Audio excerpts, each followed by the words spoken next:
أكبر الله أكبر الله أكبر لا إله إلا الله الله أكبر الله أكبر ولله الحمد الله أكبر الله أكبر الله أكبر لا إله إلا الله الله أكبر الله أكبر ولله الحمد.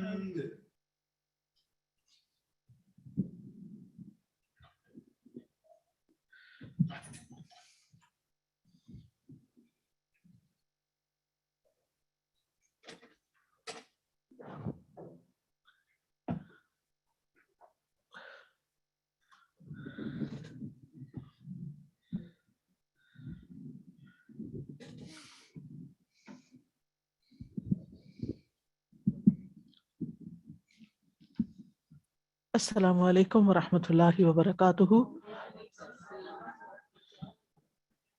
نحمده ونصلی علی رسولہ الکریم اما بعد فاعوذ باللہ من الشیطان الرجیم بسم اللہ الرحمن الرحیم رب اشرح لی صدری ویسر لی امری واحلل عقدۃ من لسانی یفقہوا قولی.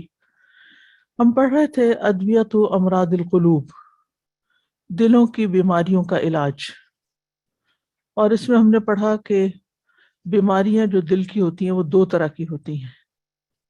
ایک وہ جن کی درد انسان دل میں محسوس کرتا ہے، اور دوسری وہ جن کی درد محسوس نہیں ہوتی. اور پھر اس کے بعد انہوں نے ادویہ کی بات کی کہ کس چیز کے ساتھ علاج کیا جا سکتا ہے، جس میں علم کی بات ہوئی. اور اس سلسلے میں ہم پہنچے تھے صفحہ نمبر 302 کے شروع تک.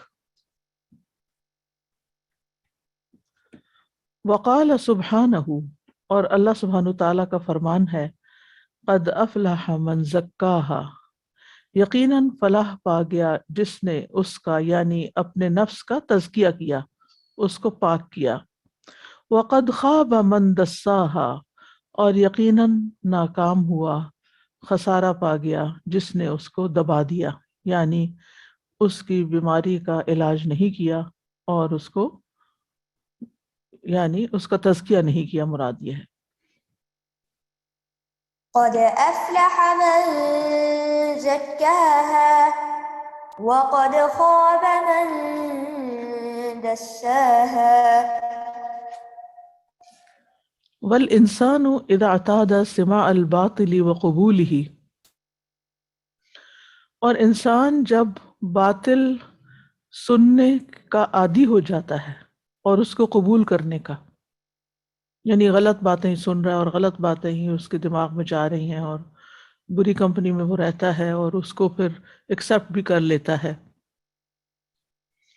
اکسبہ ذالک تحریفا للحق عن مواضعہ، یہ چیز اس کو حق سے پھرنے، حق کو اس کی جگہ سے پھیرنے کو کما دیتی ہے، یعنی اس کو عطا کرتی ہے، یوں کہیں.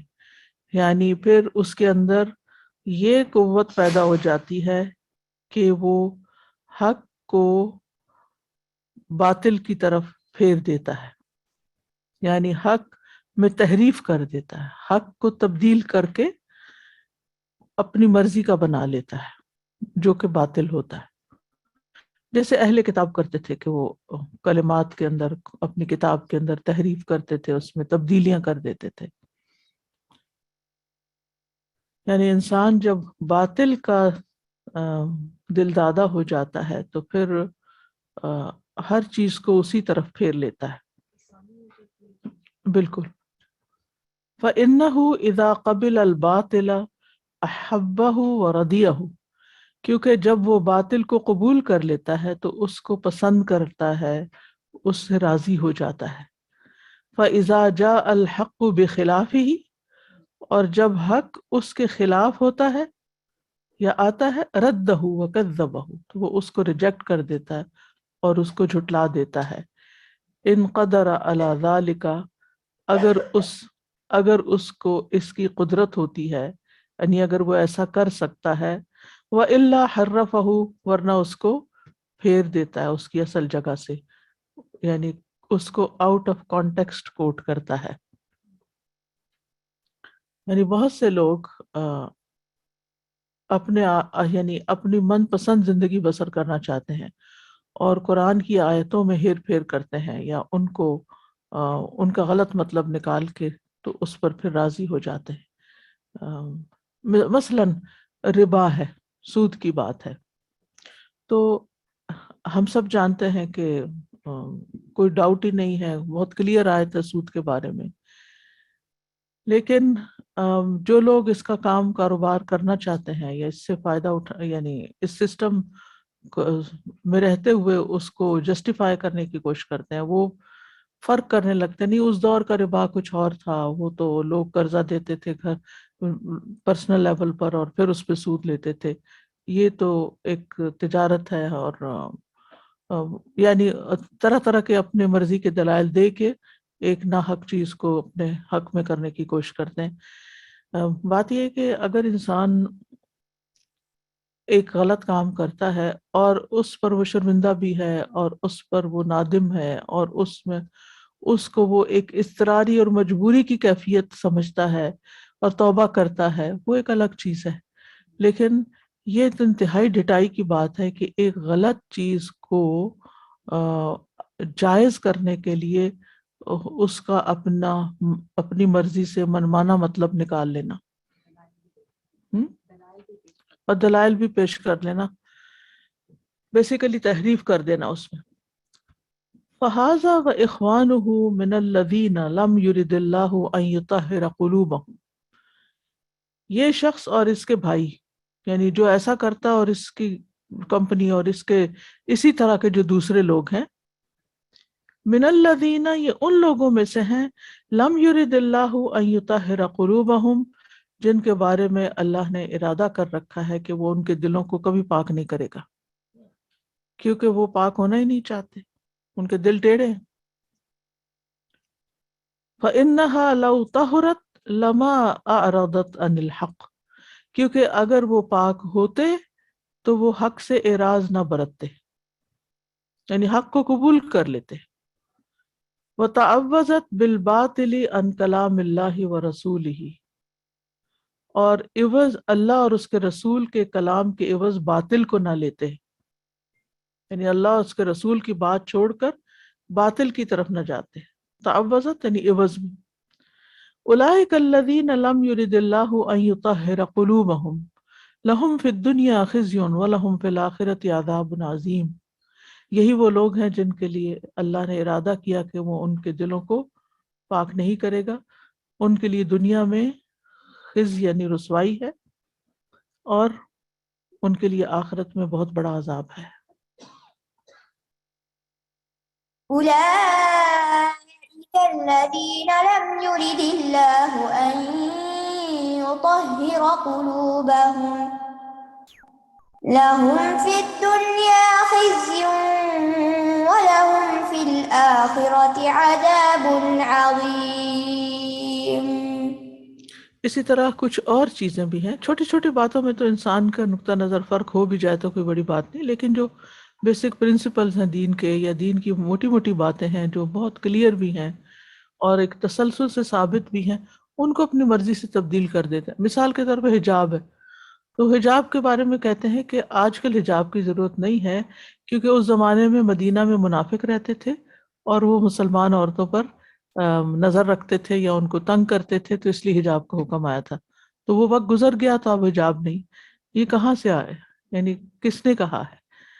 لیکن اپنی مرضی کا دین اختیار کرنے کے لیے وہ اس قسم کی تعویلیں کر لیتے ہیں، تو پھر جب دل ہی ٹیڑھا ہو، آپ کی نیت ہی درست نہ ہو، آپ یعنی وہ کہتے ہیں نا خود نہیں بدلتے اور آنکھ کو بدل دیتے ہیں، یعنی اپنے آپ کو تو تبدیل نہیں کرنا چاہتے، لیکن قرآن کی آیات کا ایسا مفہوم نکالتے ہیں کہ جو ہوتا نہیں ہے، تاکہ وہ اپنی غلط روش کو صحیح ثابت کر سکیں۔ ایسے لوگوں کے دل پھر نہیں بدلتے اور نہ ہی ان کی اصلاح ہوتی ہے، نہ تزکیہ ہوتا ہے، نہ علاج ہوتا ہے۔ یہ بالکل ایسے ہی ہے کہ جیسے ایک بیمار انسان ڈاکٹر کے پاس جائے اور ڈاکٹر اس کو جو علاج یعنی جو علاج اس کو تجویز کرے وہ اس کا کوئی نہ کوئی تعویل نکال لے کہ پر میں نے تو یہ سنا تھا کہ اس کا یہ سائیڈ افیکٹ ہوتا ہے، آپ کیا دوا دے رہے ہیں، اور جو آپ دے رہے ہیں اس کے بارے میں فلاں جگہ تو یہ لکھا ہوا اور فلاں یہ کہتا ہے اور فلاں کا اوپینین یہ ہے، اور مان کر ہی نہ دے کسی کی بات کو، تو آپ سوچئے اس کا علاج کیسے ہو سکتا، اس کی بیماری کیسے ٹھیک ہو سکتی۔ اور ایسے کیسز کئی ایک آپ نے دیکھے ہوں گے جو بڑے فخر کے ساتھ اس طرح کی باتیں کر رہے ہوتے ہیں کہ وہ اپنے آپ کو علامہ گوگل سے پڑھ کے یہ سمجھتے ہیں کہ وہ ڈاکٹر سے اب زیادہ علم حاصل کر چکے ہیں اور ان کا تجربہ زیادہ ہے اور باقی سب دنیا غلط ہے اور وہی صحیح ہے۔ اور کچھ لوگ ان بڑے یعنی دین اور طب کے معاملات کے علاوہ روزمرہ زندگی میں بھی آپ نے دیکھے ہوں گے کہ بعض اوقات زندگی میں انسان کو ایسے لوگوں سے واسطہ پڑ جاتا ہے جو ہر بات کو الٹ طریقے سے لیتے ہیں، ہر بات منفی طریقے سے لیتے ہیں۔ آپ انہیں کسی بھی طرح سمجھانا چاہیں، کسی بھی رخ سے ان کے پاس آنا چاہیں، ان کی اپنی ایک فلسفی ہوتی ہے اور ان کا اپنا ہی ایک سوچنے کا انداز ہوتا ہے، تو پھر آپ ایسے لوگوں سے ٹکر نہیں لیتے، چھوڑ دیتے ہیں کہ انہوں نے نہیں سدھرنا، انہوں نے نہیں ٹھیک ہونا۔ یعنی یہ ہمارے ایکسپیرینس میں چھوٹی چھوٹی چیزیں آتی ہیں، تو اللہ تعالیٰ کو نہیں پتا کہ کس کو ہدایت ملنی چاہیے اور کس کو نہیں، کس کا تزکیہ ہونا چاہیے اور کس کا نہیں، اور کس کے دل کا علاج ہونا چاہیے اور کس کا نہیں۔ تو کچھ لوگ مان کر نہیں دیتے، سمجھ کر نہیں دیتے، کیونکہ وہ اپنی مرضی اور اپنی خواہشات اور اپنی عقل کے مطابق جینا چاہتے ہیں۔ یعنی یہ سوال پیدا ہوتا ہے نا کہ اللہ تعالیٰ کیوں نہیں چاہتا کہ ان کے دل پاک ہوں؟ کیونکہ یہ خود ایسے ہیں، یہ خود نہیں چاہتے۔ اما القلب الطاہر، جہاں تک ایک پاکیزہ دل کا تعلق ہے، فلکمال حیاتہ و نورہ و تخلصہ من الادران والخبائث، تو جس کا دل پاک ہوتا ہے اس کی زندگی کے کمال کے لیے اور اس کے نور کے لیے اور میل کچیل، ادران درن کہتے ہیں میل کچیل، اور گندگیوں نجاستوں سے خلاصی حاصل کرنے کے لیے، لا یشبع من القرآن، وہ قرآن سے کبھی سیر ہوتا ہی نہیں، قرآن پڑھ پڑھ کر اس کا دل کبھی بھرتا ہی نہیں، وہ کبھی یہ نہیں کہے گا میں نے پڑھ لیا، مجھے ترجمہ بھی آتا، میں نے تفسیر بھی پڑھی ہوئی ہے۔ آپ دیکھیے کہ آپ ساری زندگی بھی لگے رہے نا، تو جب قرآن کو پڑھیں گے ایک نیا ہی مطلب آپ کو سمجھ آئے گا، کیونکہ آپ کے حالات جب تبدیل ہوتے ہیں، آپ کی اپنے اندر میچورٹی آتی ہے، قرآن تو وہی ہے لیکن جیسی جیسی میچورٹی آپ کے اندر آتی ہے اسی حساب سے آپ کی قرآن انڈرسٹینڈنگ میں بھی فرق پڑتا ہے۔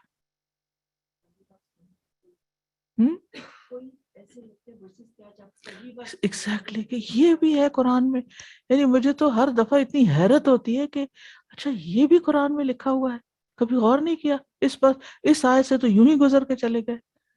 تو یہ اسی وقت ہو سکتا ہے جب آپ کی قرآن سے محبت ہو اور آپ چاہتے ہوں کہ آپ کے اندر کی میل کچیل نکلتی جائے اور آپ کے غلط خیالات جو ہیں وہ پاکیزہ ہوتے جائیں اس قرآن کے ساتھ۔ وَلَا يَتَغَذَّى إِلَّا بِحَقَائِقِهِ، اور وہ نہیں غذا حاصل کرتا یعنی دل مگر اس کے حقائق کے ساتھ، یعنی قرآن کے اندر جو حقیقتیں بیان ہوئی ہیں، جو سچائی بیان ہوئی ہے، وہی اس کی غذا ہوتی ہے اس دل کی۔ وَلَا يَتَدَاوَى إِلَّا بِأَدْوِيَتِهِ، اور نہیں وہ علاج کرواتا مگر اسی کی دواؤں سے، یعنی وہ اپنے مسائل کا حل، اپنی پریشانیوں کا حل اور علاج قرآن کے اندر ہی پاتا ہے۔ اب مسئلہ یہ ہے کہ ہر شخص کی اپنی پرسنل انڈرسٹینڈنگ قرآن کی اتنی نہیں ہوتی، یعنی ایک عام انسان قرآن کھول بیٹھے ترجمہ پڑھے تو اس کو بعض اوقات وہ دقیق نقطے نہیں سمجھ آتے، اس کے لیے اگر وہ کسی استاد کے پاس بیٹھتا ہے یا کسی مجلس میں شرکت کرتا ہے تو اس سے وہ اصل کام پھر ہوتا ہے۔ یعنی آپ اگر اپنی ساری بیماریوں کے بارے میں بھی پڑھ لینا آپ کو کیا ہے اور اس کے علاج کیا ہے، تو آپ خود سے علاج نہیں کر سکتے، آپ کو ڈاکٹر کی ضرورت رہتی ہے۔ تو اسی طرح دل کی بیماریوں میں بھی صرف انفارمیشن اور نالج کافی نہیں ہوتا جب تک کہ آپ اس کے وہ تمام اسباب اختیار نہ کریں کہ جو آپ کو واقعی غذا فراہم کریں۔ وَأَمَّا الْقَلْبُ الَّذِي لَمْ يُطَهِّرُهُ اللَّهُ تَعَالَى، جہاں تک اس دل کا تعلق ہے جس کو اللہ تعالیٰ پاک نہیں کرتا، فَإِنَّهُ يَتَغَذَّى مِنَ الْأَغْذِيَةِ الَّتِي تُنَاسِبُهُ، تو وہ ان غذاؤں سے غذا حاصل کرتا ہے جو اس کو موافق آتی ہیں، یعنی اس کو پسند آتی ہیں، بِحَسْبِ مَا فِيهِ مِنَ النَّجَاسَةِ، جتنی اس دل میں نجاست ہوتی ہے اس کے مطابق۔ فَإِنَّ الْقَلْبَ النَّجِسَ كَالْبَدَنِ الْعَلِيلِ الْمَرِيضِ، جو نجس ناپاک دل ہوتا ہے وہ بیمار بدن کی طرح ہوتا ہے، بیمار جسم کی طرح ہوتا ہے۔ لا تلائمه الأغذية التي تلائم الصحيح، اس کو وہ غذائیں راس نہیں آتی، وہ اس کے حسب حال نہیں ہوتی جو ایک صحت مند کے حسب حال ہوتی۔ ایک صحت مند انسان کوئی بھی غذا کھا لیتا ہے، یعنی جو صاف ستھری حلال طیب ہوتی ہے، تو اس کو ریئیکشن نہیں ہوتا، اس کو اس سے کوئی تکلیف نہیں ہوتی، وہ اس کے جسم میں طاقت انرجی فراہم کرتی ہے اور اس کے اندر اس کے لیے نہ وہ تھکاوٹ کا باعث بنتی ہے، نہ تکلیف کا باعث بنتی ہے، نہ معدے کی خرابی کا باعث بنتی ہے۔ ایگزیکٹ سیم کھانا دوسرے انسان کو سخت تکلیف دے جاتا ہے کیونکہ اس کا جسم بیمار ہے، اس میں اتنے ٹاکسنز ہیں، اس میں ایسی نجاست ہے کہ وہ اس کے ساتھ یلائم کا مطلب ہوتا ہے الائن ہونا، یعنی وہ اس کو ایکسیپٹ نہیں کر پاتا، وہ اس پر ریئیکٹ کرتا ہے، اس کو اڈاپٹ نہیں کرتا، اس کو ایبزارب نہیں کرتا، اس کو پسند نہیں کرتا، اس کو قبول نہیں کرتا۔ جب طبیعت خراب ہوتی ہے، جو وامٹنگ سی فیل ہوتی ہے، تو آپ کو کچھ بھی کھانے کو دل نہیں کرتا کیونکہ آپ کے اندر وہ طلب نہیں ہے۔ تو اسی طرح جب دل کے اندر طلب نہیں ہوتی تو آپ اچھے سے اچھی نصیحت کریں اس کو، وہ باہر پھینک دے گا، وہ نہیں لے گا اس کو۔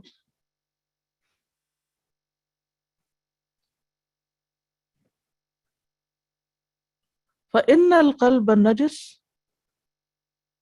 كَالْبَدَنِ الْعَلِيلِ الْمَرِيضِ لَا تُلَائِمُهُ الْأَغْذِيَةُ الَّتِي تُلَائِمُ الصَّحِيحَ، صحیح سے مراد صحت مند، ہیلدی۔ وَطَہَارَةُ الْقَلْبِ مَوْقُوفَةٌ عَلَى إِرَادَةِ اللَّهِ تَعَالَى الَّذِي يَعْلَمُ مَا فِي الْقُلُوبِ، اور دل کی طہارت کا انحصار اللہ تعالیٰ کے ارادے پر ہے۔ موقوف یعنی انحصار۔ الذی، وہ جو یعلم ما فی القلوب، جانتا ہے جو کچھ دلوں میں ہے، ویعلم ما یصلح له منها وما لا یصلح، اور وہ جانتا ہے جو اس کو اس کے مناسب ہے اور اس میں سے، اور جو اس کی اصلاح نہیں کرتا، یعنی جو اس کی اصلاح کرے گا اور جو اس کی اصلاح نہیں کرے گا، یہ معنی بنتا ہے۔ ٹھیک ہے، یعنی اللہ تعالیٰ جانتا ہے کہ اس کے لیے کیا مناسب ہے۔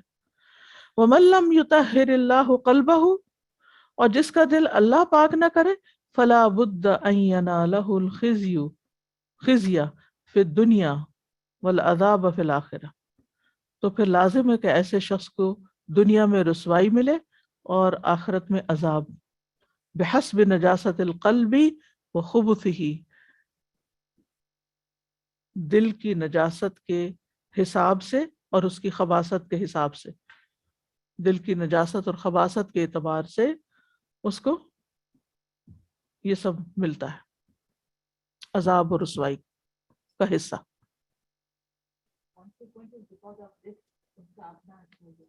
جی، یعنی اس کے اپنے اندر خرابی ہے، فی قلوبہم مرض، لہٰذا اللہ تعالیٰ ان کو ہدایت نہیں دیتا۔ اب مرض کتنی ہے، چھوٹی ہے تو چھوٹا نتیجہ نکلے گا، بڑی ہے تو بڑا۔ خباثت کم ہے تو کم سزا ہوگی، خباثت بھری ہوئی ہے زیادہ ہے، زیادہ ہوگی۔ ڈپینڈ کرتا ہے کہ کس درجے کا بگاڑ ہے، بگاڑ کے مطابق۔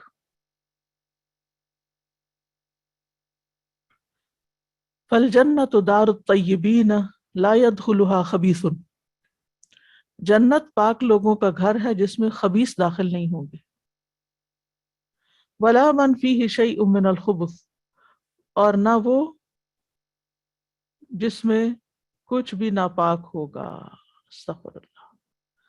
فَمَن تَطَهَّرَ فِي الدُّنْيَا بِالْإِيمَانِ وَالْأَعْمَالِ الصَّالِحَةِ، تو جس نے پاکیزگی حاصل کر لی، تطہر تفاعل کے وزن پر، دنیا میں ایمان اور اعمال صالحہ کے ساتھ، وَلَقِيَ اللَّهَ طَاهِرًا مِّن نَجَاسَاتِهِ، اور اللہ تعالیٰ سے اس حال میں ملا کہ وہ ان نجاستوں سے پاک ہے، دخلها بغیر معوق، تو وہ بغیر کسی رکاوٹ کے داخل ہو جائے گا جنت میں۔ معوق، معوقین سورۃ الاحزاب میں آتا ہے۔ لِأَنَّهُ جَاءَ رَبَّهُ بِقَلْبٍ سلیم، کیونکہ وہ اپنے رب کے پاس قلب سلیم کے ساتھ آیا ہے، وہ عمل سلیم، اور سلامت عمل لے کر آیا ہے، لہٰذا ایسے شخص کے لیے جنت میں جانے میں کوئی رکاوٹ نہیں ہوگی۔ وَمَن لَّمْ يَتَطَهَّرْ فِي الدُّنْيَا، اور جس نے دنیا میں پاکیزگی حاصل نہ کی، دنیا میں کام نہ کیا، فَإِن كَانَتْ نَجَاسَتُهُ عَيْنِيَّةٌ كَالْكَافِرِ لَا يَدْخُلُهَا بِحَالٍ، اگر اس کی نجاست وجودی ہوئی، بعینی ہی نہیں وجود، ٹھیک ہے، یعنی وہ ظاہری نجاست ہے، یعنی نجاست ہی نجاست ہے، کل کافر، جیسے کافر کفر کی نجاست ہے، لم يدخلها بحال، تو کسی حال میں بھی جنت میں نہیں داخل ہوگا۔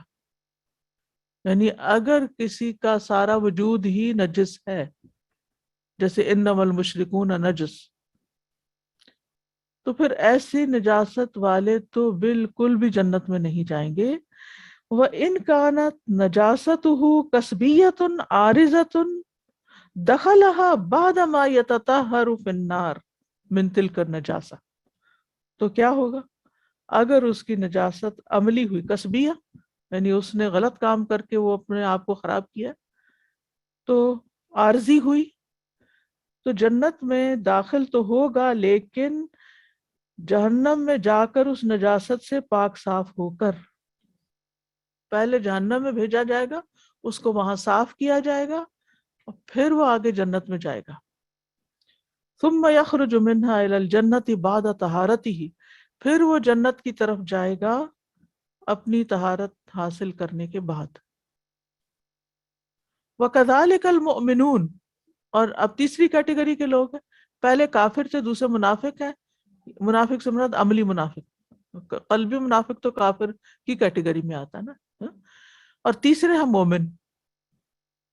اب مومن ہیں، نیک اعمال بھی ہیں، سب کچھ ہے، لیکن پھر بھی تھوڑی بہت میل کچیل ساتھ آ گئی ہے، جو ہم سب جانتے ہیں کہ کتنی بھی کوشش کر لیں، کتنی بھی محنت کر لیں، کہیں نہ کہیں پھسلتے ہیں، کہیں نہ کہیں زبان، اور کچھ نہیں پھسلتی، زبان تو پھسلتی ہے، کچھ نہ کچھ منہ سے ایسا نکال دیں گے جو خلاف حقیقت ہوگا، یا مبالغہ آرائی ہوگی، یا کسی کو ہرٹ کر دیں گے، یا کسی کے بارے میں غلط ججمنٹ پاس کر دیں گے، یا کسی کے نہیں خواہ مخواہ کے حالات حاضرہ کے اوپر کوئی تبصرے، لغو باتیں شروع کر دیں گے، کیونکہ یہ لغو باتیں بھی نقصان دیتی ہیں، یعنی جس فیلڈ میں آپ کی ایکسپرٹیز نہیں اور نہ آپ سے پوچھا گیا، تو آپ بلا وجہ اپنے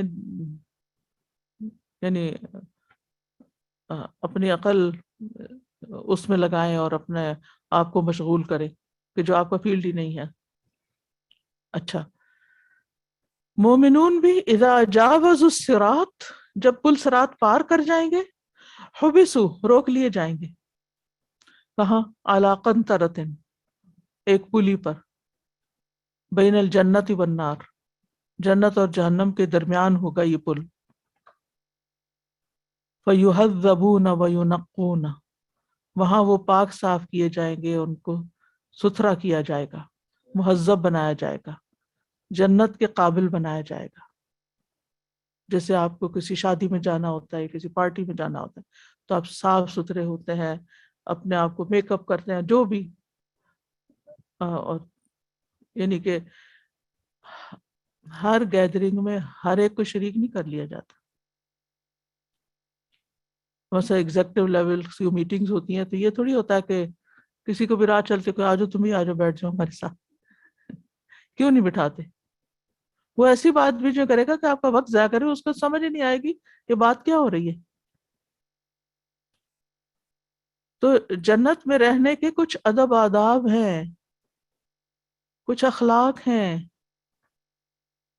کچھ خوبصورتیاں ہیں اندر اور باہر کی جو لازم ہیں وہاں انٹری کے لیے، اور جب تک وہ نہیں ہوں گی پوری، اندر نہیں جا سکتے۔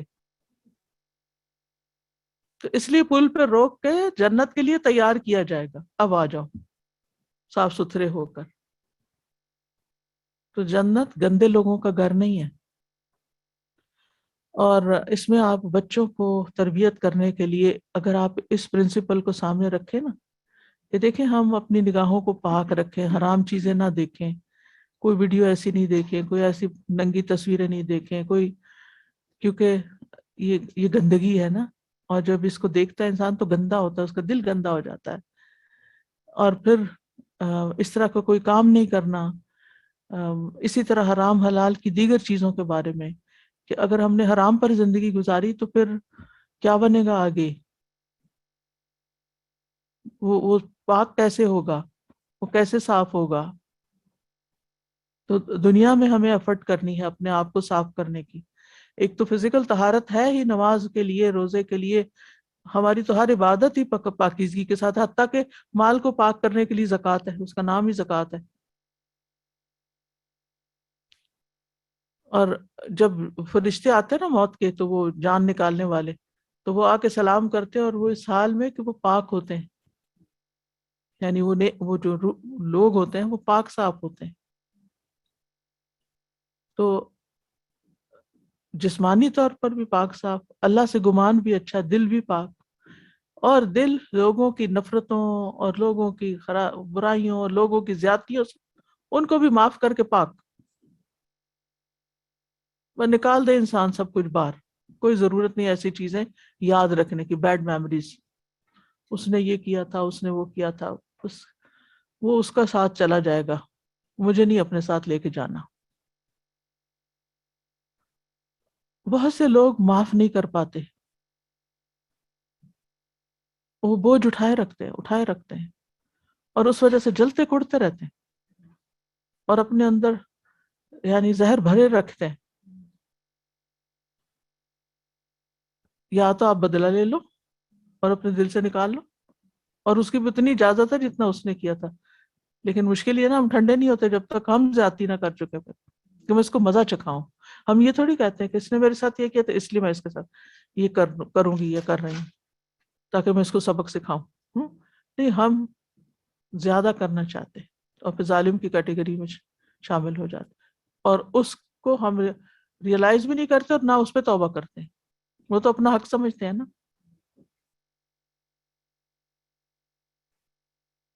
تو جنت میں جانے کے لیے پاکیزہ زندگی، پاکیزہ زندگی.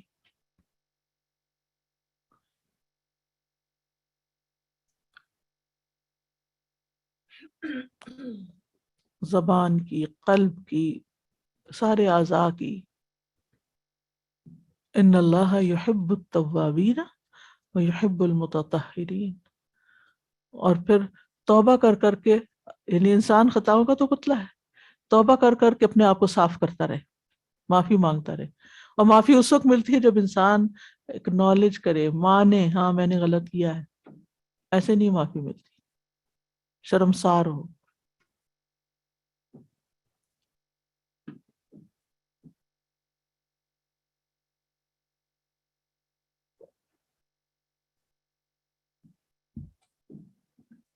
واللہ جل جلالہ بحکمتہ جعل الدخول علیہ موقوفا علی الطہارۃ.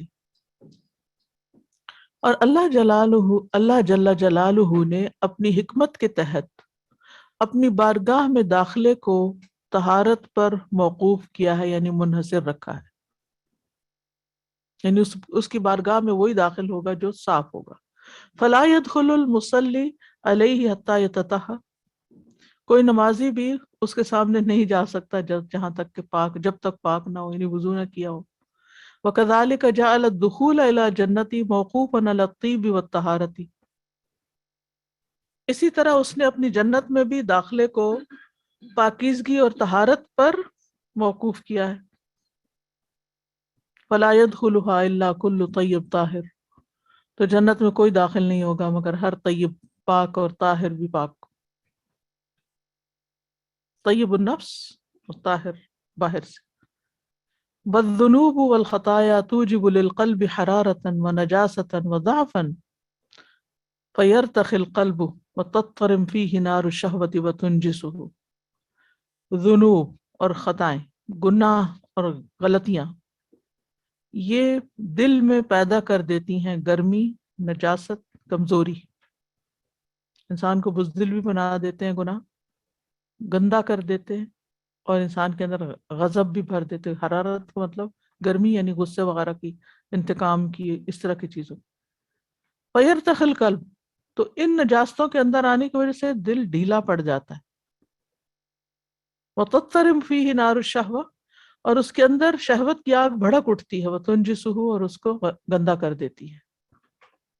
وَالْخَطَايَا وَالذُّنُوبُ لِلْقَلْبِ بِمَنْزِلَةِ الْحَطَبِ، یہ گناہ، غلطیاں اور گناہ جو ہیں یہ دل کے لیے ایندھن کی مانند ہے۔ الَّذِي يَمُدُّ النَّارَ وَيُوقِدُهَا، جو اس کو یعنی آگ جو آگ کو مدد دیتا ہے اور اس کو دہکاتا ہے۔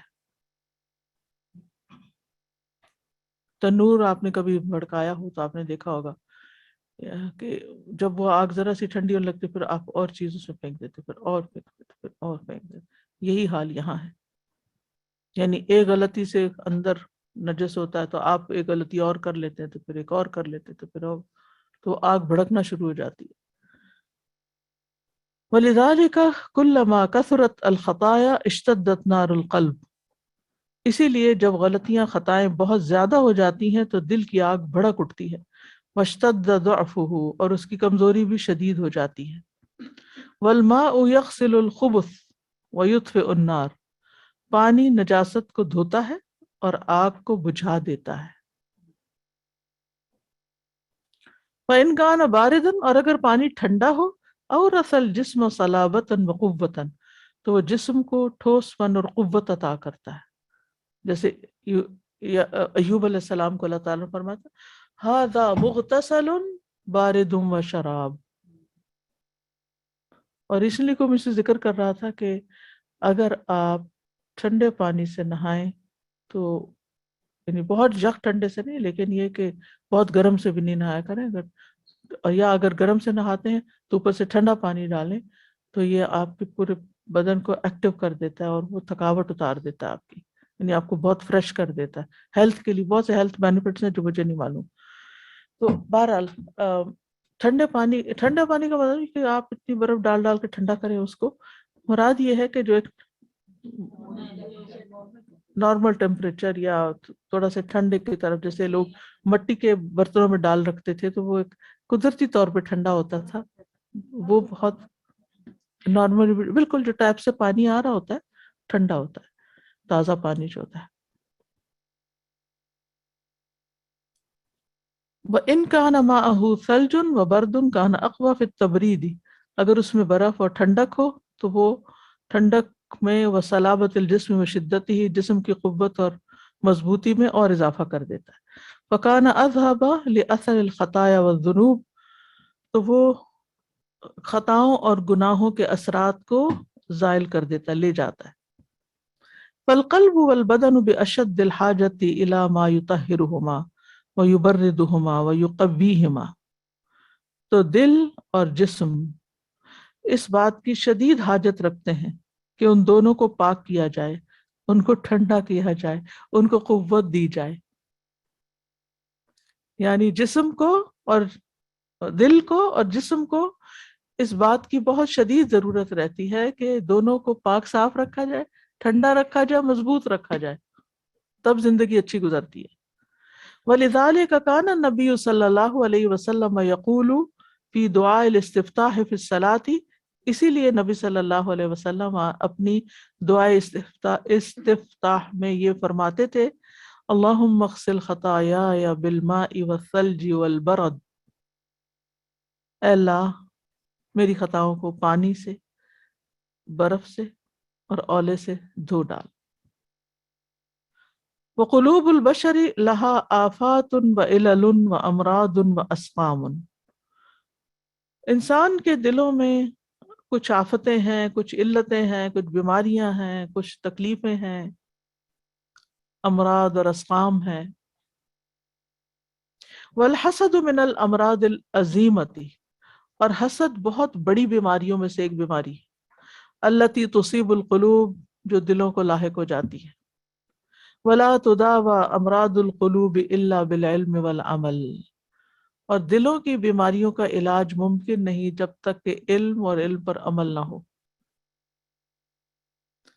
فالعلم النافع لمرض الحسد، حسد کی بیماری کے لیے جو علم مفید ہے، هو ان يعرف الانسان ان الحسد ضرر علیہ فی الدنیا والآخرہ، وہ اس بات کا علم ہے کہ انسان یہ سوچے کہ یہ حسد میرے دین اور دنیا کے لیے، دنیا اور آخرت کے لیے میرے ہی لیے نقصان دہ ہے، یعنی میرے حسد کا نقصان مجھے پہنچنے والا ہے، دنیا میں بھی آخرت میں بھی۔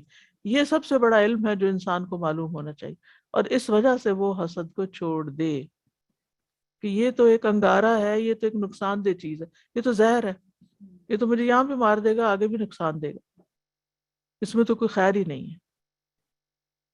پھر انالائز کر میں کیوں حسد کر رہا ہوں کسی سے، اور پھر اس سے باہر نکلے، یعنی لازماً اس کا علاج کرے، یہ خطرناک بیماری ہے۔ اما فی الدین، دین کا کیا نقصان ہے؟ فہو انک سخطت قضاء اللہ تعالی، کہ آپ اللہ تعالیٰ کی تقدیر یا اللہ تعالیٰ کے فیصلے پر ناراضگی کا اظہار کر رہے ہیں کہ اللہ آپ نے اس کو کیوں دے دیا یہ سب کچھ، مجھے کیوں نہیں دیا۔ وَكَرِهْتَ نِعْمَتَهُ الَّتِي قَسَّمَهَا بَيْنَ عِبَادِهِ، اور آپ اس نعمت کو ناپسند کر رہے ہیں جو اللہ نے بندوں میں تقسیم کر دی ہے، یعنی جو اللہ نے دیا بندوں کو آپ اس پہ ناراض ہیں کہ کیوں ان کو ملا۔ اللہ، وَعَدْلُهُ الَّذِي أَقَامَهُ فِي مُلْكِهِ بِحِكْمَتِهِ، اور اللہ کے انصاف یا عدل پر بھی آپ ناراض ہیں جو اللہ تعالیٰ نے اپنی حکمت کے ساتھ اپنے ملک میں قائم کر رکھا ہے، اپنی بادشاہت میں جو عدل پر قائم ہے۔ فَاسْتَنْكَرْتَ وَكَرِهْتَ وَاسْتَبْشَعْتَ، تو تم نے اس کو برا جانا، یعنی اس کو ریجیکٹ کیا، انکار کیا اس کا، کرہتا ناپسند کیا، مکروہ سمجھا، واستبشعت اور اس کو بہت برا بھیانک سمجھا۔ ما قضاء اللہ وقدرہ واختارہ لعبدہ، جو جس کا فیصلہ اللہ نے کیا تھا اور جس کو اللہ نے اس کے مقدر میں کیا تھا اور جس کو اللہ نے اس بندے کے لیے چنا تھا، تم اس پہ غصہ کر رہے، تم اس پہ ناراض ہو، تم اس کو ناپسند کر رہے، تمہیں اس کی تکلیف ہو رہی ہے۔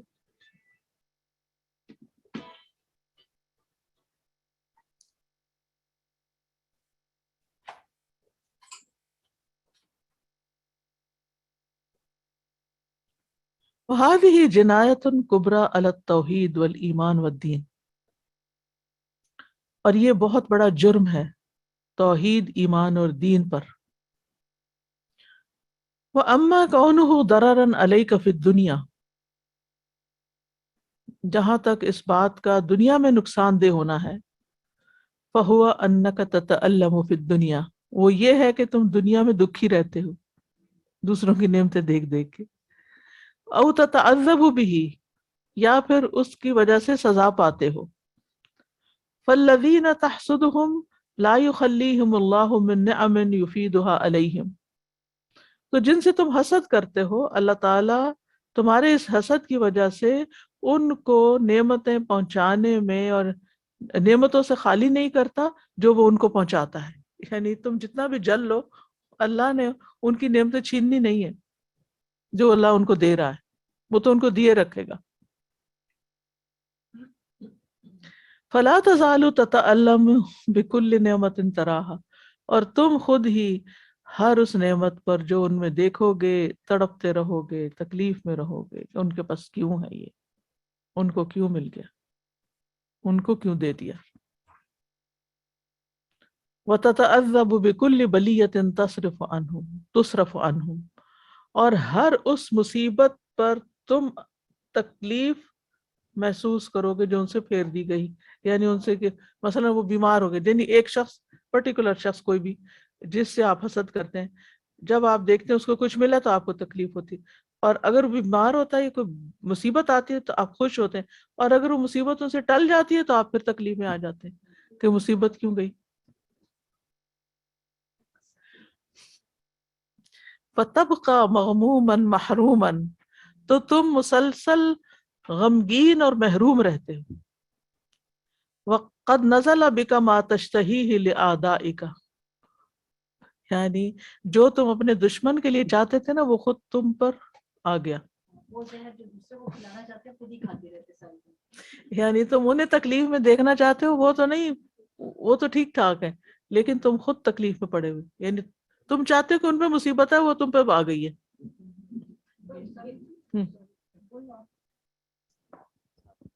کچھ لوگ آئی تھنک وہ لوگ ریئلائز ہی نہیں کرتے کہ وہ یہ ان کس کو بیماری کا jealousy کے، شکار ہے. ہاں وہ یہی کہہ رہے ہوتے ہیں نہیں یہ اسی کا فالٹ ہے، یہ میرا فالٹ ہی نہیں ہے. مطلب they have the jealousy, they do things that other do get hurt by their things. اور جب وہ ریئیکٹ کرتے ہیں پھر وہ کہتے ہیں یہ تو بہت اس نے میرے ساتھ زیادتی کر دی ہے. جو کھڈا دوسروں کے لیے کھودتے ہیں خود اس میں گرتے ہیں.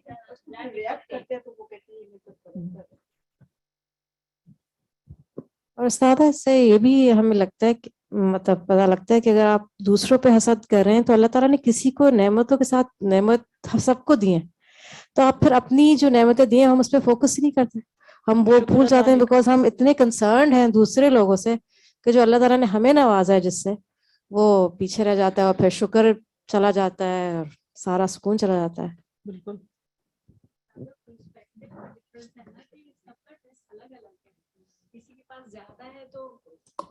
کسی کو دے کے اللہ سبحانہ تعالیٰ آزما رہے ہیں اور کسی کے پاس نہیں ہے تو اس کی بھی آزمائشیں اصل مشکل یہ نا کہ آپ اللہ کی تقسیم پہ راضی نہیں ہیں.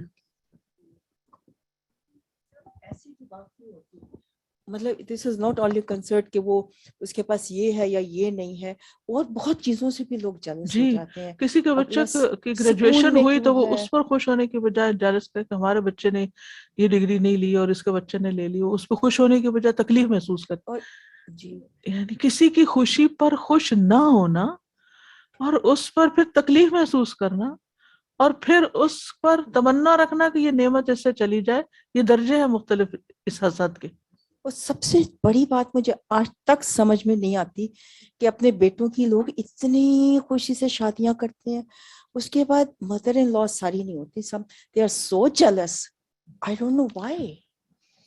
آپ کی اگر آپ کا بیٹا خوش ہے تو یو شوڈ بی ہیپی. یہ ایک عذاب ہے ہاں جو ان پہ پڑتا ہے. کنٹینیوسلی برائیاں کر رہے ہوتے ہیں، آپ سمجھاتے ہو بھائی you know that girl has a right also to live her life. بالکل. اور پھر آپ دیکھیں کہ اگر وہ ان کا پرسپیکٹو چینج ہے تو اس کو اتنا انجوائے کریں کہ ان کے گھر میں ایک رونق آئی ہے، ایک نیا شخص آیا ہے. It's a blessing. اس کی خوبیوں پر نظر رکھے تو آپ کا دل سے پیار پھوٹ پھوٹ کے نکلے گا اور آپ اس کو انجوائے کریں گے. آپ کو زندگی کو انجوائے نہیں کر سکتے. ہمارا بیٹا چھن گیا، بس ان کا یہی مسئلہ ہوتا ہے. استاذہ جیسے اسکول کے اندر بھی اگر سارے اسٹوڈنٹس ہیں لیکن ٹیچر کا کوئی آنکھ کا تارا ہو جاتا ہے تو اب وہ جو بچے ہیں وہ دوسرے چاہیں گے کہ یہ کیسے، کیوں، جب ہم سب ایک ہی چیز پڑھ رہے ہیں، جب ہم ایک ہی چیز کر رہے ہیں، لیکن اس کے پیچھے اب شکایتیں لگائیں گے، اس کی چیزیں پیچھے سے ٹیچر کو بتائیں گے. تو یہ بچپن سے ہی اسکول سے ہی دیکھا ہے، چھوٹی ایج سے ہی، کہ یہ کیسے دل میں یہ چیز آئی تھنک پلتی ہے. اصل میں شیطان نے سب سے پہلا گناہ جو کیا تھا وہ حسد کا ہی تھا کہ آدم علیہ السلام سے حسد کیا تھا اس نے. انا خیر منہ وہ خلقتنی من نار وخلقتہ من طین، میں سجدہ نہیں کر سکتا اس کے آگے. وہ انسان کے اوپر بھی جب آتا ہے نا تو سب سے پہلے یہی چیز اس کے اندر پیدا کرتا ہے، حسد. حابیل قابیل میں بھی یہی، یعنی آسمان پر بھی پہلا گناہ یہی ہوا، زمین پر بھی پہلا گناہ یہی ہوا. جو یہ عذاب ان کانسیکوینس آف دا جیلسی، تو یہ سیلف کریٹڈ عذاب ہے نا، یہ اللہ کی طرف سے تو نہیں ہوتا نا. پھر اللہ اس بندے کو سال میں چھوڑ دیتا ہے. اچھا، اس کو دل پاک نہیں کرتا، خوش نہیں ہوتے. رحم آتا ہے ان لوگوں پر جو کسی حال میں خوش نہیں ہوتے. Sadaji, I just wanted to take a different angle to it from an insider perspective. Because ہم سب کے اندر اسپریچول ڈیزیزز ہوتی ہیں، اور جب ہم قرآن کی طرف آتے ہیں یا دین کی طرف آتے ہیں تو you go through that tazkiyah phase and it's a constant till the death, آپ اس پروسیس کے اندر ہوتے ہیں. بٹ آئی تھنک یہاں پہ جو انہوں نے بات کہی وہ اتنی امپورٹنٹ ہے کہ یعنی عظیم ترین امراض میں سب سے ٹاپ پہ انہوں نے حسد کو رکھا ہے. اینڈ دین جو علم نافع سے انہوں نے اس کو ایک طرح سے جوڑا ہے کہ یہ بینیفیشل نالج کا ہونا کہ دس از سم تھنگ سو ضرر رساں ان بوتھ دنیا اینڈ آخرہ، کہ جب انسان آتا ہے اور یہ ریئلائز کرتا ہے کہ میرے اندر حسد ہے، بیکاز ہم اپنے آپ کو اتنے پیڈسٹل پہ اور دوسرے اینگل پہ دیکھنے کے عادی ہوتے ہیں کہ ہم دوسروں کو دیکھ رہے ہوتے ہیں کہ ان کے اندر یہ ہے اور ہوتا ہے، لیکن ٹو ریئلائز کہ یہ میرے اندر ہے، how do you go about that. لیکن جب آپ اللہ تعالیٰ کے دین سے، کتاب سے، اور جو نبی صلی اللہ علیہ وسلم کے سارا جو آپ پڑھتے ہیں اس سے کنیکٹڈ ہوتے ہیں تو آپ کی صفائی ہونی شروع ہوتی ہے. مجھے یاد ہے آپ نے پچھلے رمضان سیریز میں جب وہ جو سورہ رعد میں آیت آتی ہے امثال کے اندر جو کی تھی کہ جو فائدہ دینے والی چیز ہے وہ ٹھہر جاتی ہے اور جو گندگی ہے وہ اوپر آ جاتی ہے. But when a human being goes through that process اس کی آلائشیں اوپر آتی ہیں اور اس کو یہ برداشت کرنے کی اور انڈیور کرنے کی ایک آنی ہوتی ڈیولپ کرنا پڑتا ہے. Because it's very hard to see yourself کہ you are a Hasid. It's not easy to accept that reality. And once you do that, there are many things جو قرآن میں خود آتی ہیں کہ آپ خود سوال کریں، اللہ تعالیٰ کا فضل اس کو عطا ہوا تو آپ کو بھی عطا ہوگا. There are so many things that you start realizing. So I think this is important to realize کہ ہم کہاں stand کرتے ہیں and how do we get out of it inshallah. فهذه الأدوية العلمية، یہ علمی دوائیں تھیں. فإذا فكر الإنسان فيها بذهن صاف، پھر جب انسان ان کے بارے میں صاف ذہن سے سوچتا ہے، انطفأت نار الحسد من قلبه، تو اس کے دل سے حسد کی آگ بجھنے لگتی ہے. وعلم، اور وہ جان لیتا ہے، انه مہلک لنفسه، کہ یہ تو میری اپنے جان کے لیے ہلاک کرنے والی چیز ہے، یہ تو خود مجھے ہلاک کر دے گی. ومفرح عدوه، اور اس کے دشمن کو خوش کر دے گی. ومسخط ربہ، اور اس کے رب کو ناراض کرنے والی ہے. ومنغص عیشہ، اور اس کی زندگی کو بے مزہ کرنے والی. وَأَمَّا الْعَمَلُ النَّافِعُ، جہاں تک حسد کے علاج کے لیے نافع عمل کا تعلق ہے، فیہ، اس میں. وَأَمَّا الْعَمَلُ النَّافِعُ فیہ، اور جہاں تک اس عمل کا تعلق ہے جو اس میں یعنی حسد کی بیماری کو دور کرنے میں فائدہ دیتا ہے، فَهُوَ أَن يُحَكِّمَ الْحَسَدَ، وہ یہ ہے کہ وہ حسد پر غالب آئے، تسلط جما لے. وَيُكَلِّفَ نَفْسَهُ نَقِيضَهُ، اور اپنے نفس کو اس کے الٹ کی تکلیف دے، اس کے اپوزٹ کام کرنے کی. وَإِنْ حَمَلَهُ الْحَسَدُ عَلَى الْقَدَحِ فِي مَحْسُودِهِ، پھر اگر ابھارے اس کو حسد کہ وہ اپنے محسود کی عیب جوئی کرے، یعنی جس سے وہ حسد کر رہا ہے اس کی غیبت کرنے کو دل چاہ رہا ہے یا اس کی کوئی برائی کرنے کو دل چاہ رہا ہے، تو اپنے نفس کو کیا کرے، کلف لسانہ المدح لہ، اس اپنی زبان کو تکلیف دے کہ وہ اسی بندے کی تعریف کرے جس کی برائی کرنے کو دل چاہ رہا ہے، اس کی تعریف شروع کر دے. وَثَنَاءَ عَلَيْهَا، اور اس کی ثنا، تو علاج ہو جائے گا، اینٹیڈوٹ. نہیں منافقت نہیں، یہ تو اپنے نفس کو منا کے، ہاں آپ دل نہیں چاہ رہا، نہیں وہ تو یہ ہے کہ کسی مطلب کے لیے خوشامد کرنا کسی کی خواہ میں جس میں اس کا دل شامل ہی نہیں ہے، وہ اور چیز ہے. یہاں یہ ہے کہ اپنے نفس کے خلاف جا کر وہ کام کرنا جو اللہ کو پسند ہو، جو اس کی اپنی اس بیماری کو دور کر دے. جیسے آپ دیکھیے، اگر آپ کو تھوڑا سا بھی آپ نے طب پڑھی ہو، حکمت اس کو کہتے ہیں، اگر اس کی بنیادی پرنسپلز آپ کو پتا ہو کہ علاج کیسے ہوتا ہے، بیمار کا علاج، تو اس میں مختلف طریقے ہوتے ہیں. ان کے یہاں 4 اخلاط ہیں جو جسم میں اعتدال سے بڑھ جائیں، سودا، صفرا، دمی، پتہ نہیں، اور ایسے ہی کچھ 4 نام ہیں، کہ اگر جسم میں وہ زیادہ ہو جائیں تو انسان بیمار ہو جاتا ہے. تو وہ کیا کرتے ہیں، نبض دیکھتے ہیں، پھر یہ گیس کرتے ہیں کہ اس میں اس انسان میں کون سی اخلاط میں سے کون سی خلط جو ہے وہ بڑی ہوئی ہے. ٹھیک ہے، پھر وہ ایسی دوا دیتے ہیں جس سے اس کو کم کیا جاتا ہے یا اس کا علاج کیا جاتا ہے. پھر آپ دیکھیں ان کے طریقہ علاج میں ایک ہے استفراغ، یا جس کے لیے ہجامہ کرتے ہیں، جس کے لیے وہ پیٹ چلانے والی دوائیں دیتے ہیں کہ تاکہ زہر اندر سے نکلے. مخصوص اگر آپ کو یاد ہو بیک ہوم کے جو بڑے بزرگ تھے، وہ بہار کے موسم میں کچھ ایسی چیزیں کھلاتے تھے کہ جس سے پیٹ صاف ہو جائے، اور وہ اس لیے تاکہ آگے گرمی آ رہی ہے تو پھوڑے پنسی نہ نکلیں. جی اگر سنا ہو چرائتا، وہ کڑوی دوا پلاتے تھے. اور اس جس دن استاذہ ہماری دادی کیا کرتی تھی، وہ کریلے کا پانی نکالتی تھی، اور اس دن سب کے لیے ایک پراٹھا اور ایک مکھن کی ٹکی سب کی اپنی ہوتی تھی، لیکن انہوں نے وہ پانی پینا ہوتا تھا. اس قدر وہ مشکل دن ہوتا تھا، استغفر اللہ، ڈر ڈر کے سو. تو اب کوئی بھی بس پیچھے نازش کو سر آج کل بھی آلٹرنیٹیو تھراپیز میں وہ انیماز یوز کرتے ہیں to clear out the entire bowels, پورا کلیئر کر کے ٹو گیٹ آل صاف کر کے. جی، and then they start treatment, then they start the healing process. بالکل. اچھا اسی طرح جب اگر مچھر وغیرہ کاٹے تو کہتے ہیں اس کا خون میٹھا ہو گیا، اس کو کیا دو، کڑوی چیز دو. ٹھیک ہے، یہ تو سمپل بات ہے، سب کو پتا ہے. یہی ٹیکنیک یہاں استعمال ہو رہی ہے کہ اس کے اندر حسد آ گیا ہے اور اس کا دل چاہ رہا ہے کہ یہ اس شخص کی برائی کرے. اب اس کو سمجھاؤ کہ یہ اس کی تعریف کرے. اللہ کی خاطر کرو. بالکل جی ہاں، یہی تو پھر بیمار رہتے ہیں نا. خود جو تعریف نہیں کرتا وہ بیمار رہتا ہے. یہ نہیں سمجھ آتی کہ ہم یہ کرتے یہ بری چیز ہے جی، ہمارے یہ نہیں سمجھ آتی نا کہ یہ ہمارے لیے بری ہے، ہماری صحت کے لیے خراب ہے. ایڈمٹ نہیں کرتے نا، اسے پہچانتے نہیں کہ یہ ہمارے اندر ہے، اور یہ نہیں دیکھتے کہ کس لیول کی ہے، کہاں تک خرابی ہو چکی ہے. بہت پہلے، اور آپ نے اس میں یہی سب باتیں کہی تھی اور میں نے وہ پلے سے باندھ لی تھی.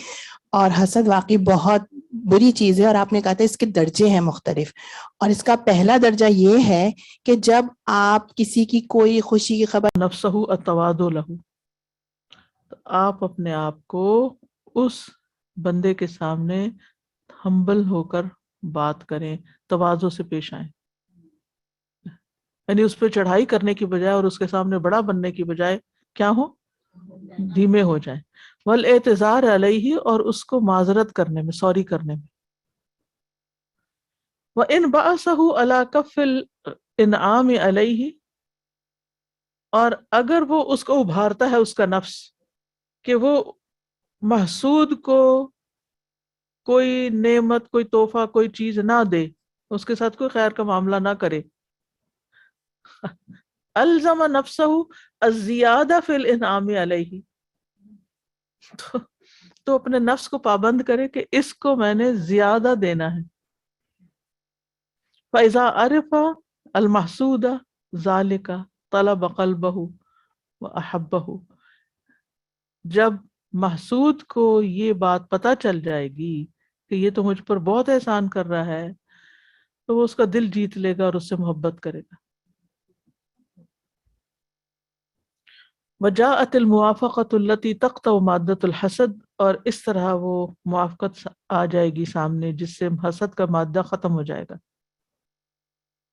فهذه اہم الادویۃ، هذه اہم ادویۃ الحسد، یہ حسد کی سب سے امپورٹنٹ، اہم ہوتا ہے اہمیت والی، امپورٹنٹ دوائیاں ہیں. وہی نافعۃ جدا، اور یہ بہت فائدہ مند ہے. الا انها مرۃ علی القلوب جدا، بس یہ ہے کہ یہ دل پر بڑی ہی کڑوی ہیں، بہت سخت کڑوی چیزیں ہیں، بڑی مشکل ہیں. ولکن النفع فی الدواء المر، لیکن مشکل یہ ہے کہ فائدہ بھی کڑوی دوا ہی کا ہوتا ہے. فمن لم يصبر على مرارة الدواء لم ينل حلاوة الشفاء، جو کڑوی دوا برداشت نہیں کرتا پھر وہ صحت مند ہونے کی مٹھاس بھی برداشت نہیں کرتا، نہیں پا سکتا، برداشت نہیں کرتا، پھر وہ صحت مند ہونے کی مٹھاس یا سویٹنس بھی نہیں پاتا. ومن امراض القلوب حب الدنیا فکرا وطلبا وتمتعا. وہ پہلی بیماری اب یہاں ختم ہوگی، حسد کا معاملہ. اب نمبر 2 ہے امراض القلوب میں ایک اور بہت بڑی بیماری دنیا کی محبت، دنیا کی فکر، دنیا کی طلب، دنیا سے فائدہ اٹھانے کے پیچھے بھاگنا. دنیا دنیا دنیا. والاعراض عن الاخرہ، اور آخرت سے اعراض برتنا، آخرت سے بے رخی اختیار کرنا، آخرت کا نہ سوچنا. ومن اتخذ الدنیا ربا اتخذته عبدا، جس نے دنیا کو اپنا رب بنا لیا، اپنا آقا بنا لیا کہ اس کے پیچھے بھاگ رہا ہے، وہ دنیا اس کو اپنا غلام بنا لے گی. والعاقل من یرضی منها بالقلیل، عقل مند وہ ہوتا ہے جو دنیا کے تھوڑے پہ راضی ہو جاتا ہے. مع سلامت الدین، اپنے دین کو سلامت رکھتے ہوئے. کما رضی اہل الدنیا بقلیل الدین مع سلامت الدنیا، جیسے دنیا والے تھوڑے دین پر راضی ہو جاتے ہیں اپنی دنیا کی سلامتی کے لیے. یعنی تھوڑا بہت دین کی طرف آگے، اور باقی دین کو وہاں نہیں داخل ہونے دینا جہاں ان کی دنیا کو کوئی نقصان ہوتا ہے. تو یہ دنیا کے بندے. اور جو آخرت کے بندے ہیں وہ پھر آخرت کا نقصان ہونے نہیں دیتے اور تھوڑی دنیا پر بھی راضی رہتے، قناعت کی زندگی بسر کرتے ہیں. ومن احب شیئا اکثر من ذکرہ، جو کسی چیز کو پسند کرتا ہے تو وہ اس کو زیادہ یاد کرتا ہے. یعنی انسان کو جس چیز سے محبت ہوتی ہے اس کی یاد بھی دل میں زیادہ ہوتی ہے. وبقدر ما يحزن الانسان للدنیا یخرج ہم الآخرۃ من قلبہ، تو انسان دنیا کے لیے جتنا غمگین ہوتا ہے اسی کی مناسبت سے یا اسی اعتبار سے آخرت کا ہم فکر پریشانی اس کے دل سے نکل جاتا ہے. یعنی جس کے دل کو دنیا کے غم نے ڈھانپ لیا ہو اس دل سے آخرت کا غم نکل جاتا ہے پھر. کیونکہ آپ کی سوچ کا ہر وقت مرکز کیا ہے؟ دنیا کی فکر. کیونکہ اگر آپ کے دل میں آخرت کی فکر لگے گی تو پھر آپ کی جو ایکٹیویٹی ہوگی نا، آپ کو جو کوشش ہوگی، جو آپ کا عمل ہے وہ بدل جائے گا. پھر آپ کی دوڑ کسی اور طرف لگے گی، پھر آپ اور کاموں میں مشغول ہو جائیں گی. اب آپ دیکھیں کہ کچھ لوگ ہوتے ہیں کہ ٹھیک ہے بچپن کا زمانہ انسان کو پڑھنے لکھنے اور اپنی اگلی زندگی کے لیے تیاری کرنے کا ہوتا ہے. پھر ایک وقت آتا ہے کہ وہ پڑھائی بھی کر لیتا ہے، شادی بھی کر لیتا ہے، کمائی بھی کر لیتا ہے، اپنی بنیادی ضروریات پوری کر لیتا ہے. پھر ریٹائرمنٹ کی ایج آتی ہے. تو کچھ لوگ ریٹائرمنٹ کی ایج پر کیا کرتے ہیں کہ وہ اپنے مال، اپنے وقت اور اپنی چیزوں کو خیر کے کاموں میں لگاتے ہیں، لوگوں کی بھلائی کے لیے. جن کو تو آخرت کا پتہ ہے تو وہ تو دین کی طرف زیادہ لگ جاتے ہیں، اور جن کو آخرت کا نہیں پتہ وہ دنیا میں بھی دنیاوی اعتبار سے بھی اوروں کے فائدے کے بن جاتے ہیں کہ ہم نے جو کھانا تھا، کمانا تھا، کرنا تھا وہ کر لیا، اب کسی اچھے کام میں اپنے وقت کو استعمال کرنا چاہیے. لیکن کچھ لوگوں کو آپ اس کے بالکل برعکس پائیں گے. وہ اپنے مال کو، اپنے وقت کو، اپنی صلاحیتوں کو کسی خیر کے کام میں نہیں لگائیں، صرف عیش و عشرت، ادھر گھوم پھر لیے، ادھر چلے گئے، یہ کھا لیا، وہ پہن لیا، وہ، یا پھر ایسے کاموں میں پڑ گئے کہ جو عاقبت خراب کرنے والے ہیں. یعنی ایسی عیش و عشرت میں، ایسی حرام کاریوں میں کہ مال بھی وافر ہے، فراغت بھی ہے، غلط کام کرو. تو دنیا کی محبت انسان کے لیے ایک زہر قاتل ہے. دنیا ایک ضرورت ہے، اور ضرورت پوری کرنے کے لیے انسان جائز کام کرے، وہ عبادت ہے، کیونکہ اللہ نے یہ ضرورتیں ہماری زندگی میں رکھی. لیکن صرف دنیا کے لیے جینا اور آخرت کو بھول جانا، اور آخرت کے لیے کوئی سنجیدہ ویل ڈیزائنڈ کوشش نہ کرنا، کوئی ویل پلانڈ اور ایک مستقل مزاجی کے ساتھ، یہ انتہائی خطرے کی علامت ہے.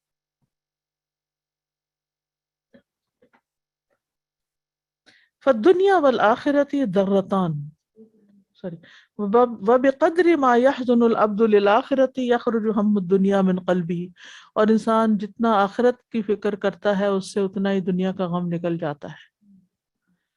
فَالدُّنْيَا وَالْآخِرَةُ ضَرَّتَانِ، دنیا اور آخرت دو سوکنے ہیں. وَبِقَدْرِ مَا تُرْضِي إِحْدَاهُمَا تُسْخِطُ الْأُخْرَى، تو جتنا تم ایک کو راضی کرنا چاہتے ہو دوسری اتنی ناراض ہو جاتی ہے. وَبِقَدْرِ مَا تُعْمِرُ إِحْدَاهُمَا تَهْدُمُ الْأُخْرَى، اور جتنا تم ایک کو آباد کرنا چاہتے ہو دوسری گر جاتی ہے. وَبِقَدْرِ مَا تُقَدِّمُ إِحْدَاهُمَا تُؤَخِّرُ الْأُخْرَى، اور جتنا ان میں سے ایک کو آگے لاتے ہو اتنی دوسری پیچھے چلی جاتی ہے. وَطَالِبُ الدُّنْيَا مِثْلَ شَارِبِ مَاءِ الْبَحْرِ، دنیا کا طالب سمندری پانی پینے والے جیسے کی طرح ہوتا ہے. كُلَّمَا ازْدَادَ شُرْبًا ازْدَادَ عطشاً، جتنا وہ سمندر کا پانی چونکہ نمکین بہت ہوتا ہے وہ پیتا ہے اتنی اس کی پیاس زیادہ ہو جاتی. حتیٰ یقتلہ الشرب، یہاں تک کہ وہ پانی اس کو مار ڈالتا ہے، قتل کر دیتا ہے، یعنی وہ زیادہ پانی پی لے اس کا. تو والدنیا سریعۃ الفناء، دنیا جلد فنا ہونے والی ہے. تعد بالبقاء ثم تخلف فی الوفاء، بقا کا وعدہ کرتی ہے لیکن پھر وفا میں وعدہ خلافی کر جاتی ہے. تنظر الیہا فتراہا ساکنۃ مستقرۃ، آپ اس کو دیکھتے ہیں کہ وہ ٹھہری ہوئی ہے، ایک حال میں ہے. وہی رس یعنی دنیا، وہی سائرۃ سیرا عنیفا، جبکہ وہ بہت مشکل چال چل رہی ہوتی ہے. عنف سختی کو کہتے ہیں، ابھی سمجھ آ جائے گی. وہی کالظل، سائے کی طرح ہے. فإنہ متحرک ساکن، وہ چل بھی رہا ہوتا ہے لیکن ایک جگہ ٹھہرا ہوا نظر آ رہا ہوتا ہے نا. اگر آپ سائے کو دیکھیں تو یوں لگتا ہے جیسے ایک جگہ رکا ہوا، حالانکہ وہ رکا ہوا بالکل نہیں ہوتا، وہ کھسک رہا ہوتا ہے. متحرک فی الحقیقت ساکن فی الظاہر، ظاہر میں ساکن ہے، حقیقت میں کیا ہے؟ چل رہا ہے. زندگی بھی بظاہر ٹھہری ہوئی ہے، حقیقت میں چل رہی ہے. خاص طور پہ جب ہم تکلیف میں ہوتے ہیں تو ہم کہتے ہیں یہ تو وقت گزر نہیں رہا، وہ گزر رہا ہوتا ہے، ہمارے لیے ٹھہرا ہوا لگتا ہے، ہمیں ٹھہرا ہوا لگتا ہے. کیا زبردست مثال ہے یہ. وَالدُّنْيَا كَالْأَرْضِ إِن مَشَيْتَ عَلَيْهَا حَمَلَتْكَ، دنیا زمین کی طرح ہے، اگر آپ اس پہ چلیں تو وہ آپ کا بوجھ اٹھائے گی. وَإِنْ حَمَلْتَهَا عَلَى رَأْسِكَ قَتَلَتْكَ، اور اگر آپ نے اس کو سر پہ اٹھا لیا تو آپ کو قتل کر دے گی. وَهِيَ دَارُ الضِّيَافَةِ، اور وہ مہمانی کا گھر ہے، مہمانداری کا گھر ہے. سُبِلَتْ عَلَى الْمُجْتَازِينَ لَا عَلَى الْمُقِيمِينَ، وہ مسافروں کے لیے مہیا کی گئی ہے، ٹھہرنے والوں کے لیے نہیں. جیسے ایک پلیٹ فارم ہوتا ہے نا، تو مسافر آتے ہیں، رکتے ہیں اور پھر آگے چلے جاتے ہیں. وہاں گھر تو کوئی نہیں بنا کے بیٹھ سکتا، ہر آنے والے کو جانا ہے. تو دنیا بھی کیا ہے؟ دراصل ایک مسافر خانہ ہے جس میں ہر آنے والے کو جانا ہوتا ہے. لیکن ہم نے اس کو کیا بنا لیا؟ پرماننٹ ریزیڈنس، کہ گویا شاید ہم یہاں ہمیشہ رہیں گے.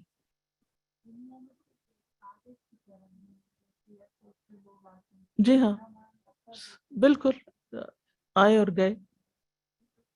کوئی بھی مسافر کہیں بھی سفر کر کے جاتا ہے تو اس کو اپنا گھر نہیں سمجھ لیتا. کتنے بھی اچھے ہوٹل میں آپ ٹھہرتے ہیں، آپ وہاں دل نہیں لگاتے، آپ کو ہر لمحہ یہ احساس ہوتا ہے کہ مجھے جانا ہے. بالکل جانے کا انتظار ہوتا ہے. تو عقل مند وہی ہوتا ہے جو جانے کے وقت ذہن میں رکھ کے ساری پلاننگ کرتا ہے کہ اتنی دیر ٹھہرنا ہے، اتنی دیر میں یہ سارے کام مجھے کر لینے چاہیے. ودار عاریۃ لا دار دار ملک، کرائے کا گھر ہے، ملکیت کا نہیں، آپ کا اپنا گھر نہیں ہے. جی مسافر ہے، یعنی اب مسافر کی بات گزر گئی، اب یہاں بات ہو رہی ہے کرایہ کے گھر کی. اور یہ بھی اچھی طرح سب کو سمجھ آئے گی کہ جو لوگ کسی رینٹل ہاؤس میں رہتے ہیں وہ اچھی طرح سمجھتے ہیں کہ اس میں وہ دل نہیں لگاتے، کوئی اس کی ٹوٹ پھوٹ بھی ہو تو ضروری مرمت کراتے ہیں، یعنی ضرورت پوری کرتے ہیں اس سے. وہ اس کو اپنا گھر سمجھ کے نہیں اس کی اکھیڑ پکیڑ یا اس کے اندر بڑی چینجز شروع کر دیتے، کیونکہ انہیں پتا ہوتا ہے تو چھوڑنا ہے. جی دوسرے کا گھر سمجھ کے اس کو توڑنے لگتے ہیں، یا اس کی وہ کیئر نہیں کرتے، یعنی اس سے ان کو انٹرسٹ نہیں ہوتا. خاص طور پر اگر اپنا گھر کہیں بنا ہو یا بن رہا ہو تو انسان کی ساری دلچسپی اس سے ہوتی ہے. تو ہمارا اصل گھر تو آخرت ہے نا، تو ہماری ساری دلچسپی تو اس سے ہونی چاہیے. اور یہاں ہم اپنی ضرورت پوری کریں آسان طریقے سے، بس دل نہیں لگائیں.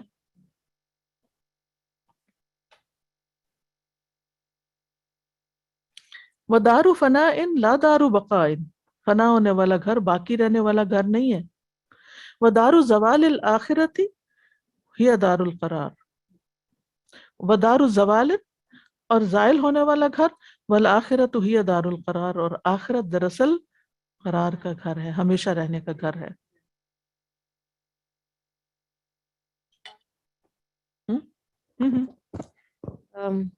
مطلب لوگ جو دنیا کے گھر کے پیچھے بھاگتے ہیں سالوں سال لگ جاتے ہیں، 25 years mortgage، 30 years mortgage، endless. لیکن اللہ سبحانہ تعالیٰ نے ہمیں کتنی اپرچونیٹیز دی ہیں دار الاخرہ کے گھر کے لیے. پورے دن میں آپ 12 رکعتیں پڑھ لیں سنت کی، آپ جنت کا میں گھر ہے، ہاں چھوٹی سی مسجد بنا لیں. سو کتنا ریئل اسٹیٹ جنت میں گھر، اپرچونیٹیز ہیں فار بالکل. جنت. لیکن ہم اپنے مال کو اس طرف یا اپنے وقت کو یا اپنی انرجی اور صلاحیتوں کو ان کاموں کی طرف نہیں، ان کا دل نہیں چاہتا. 12 سنت ہیں بس فرض پڑھ کے بھاگتے ہیں، حالانکہ بیٹھے رہتے ہیں گپ شپ لگاتے ہیں، اس سے مل اس سے مل، اور فرض پڑھ کے بھی ایسے اٹھتے ہیں جیسے کسی قید سے آزاد ہوئے ہوں. اور اسی طرح پیسے جمع کرتے رہتے ہیں، عیش و عشرت کے کاموں میں خرچ کریں گے، لیکن کسی خیر کے کام میں خرچ کرتے ہوئے تکلیف ہوتی ہے. کیوں؟ یقین نہیں ہے نا کہ اس کا واقعی اس کا بینیفٹ ہے.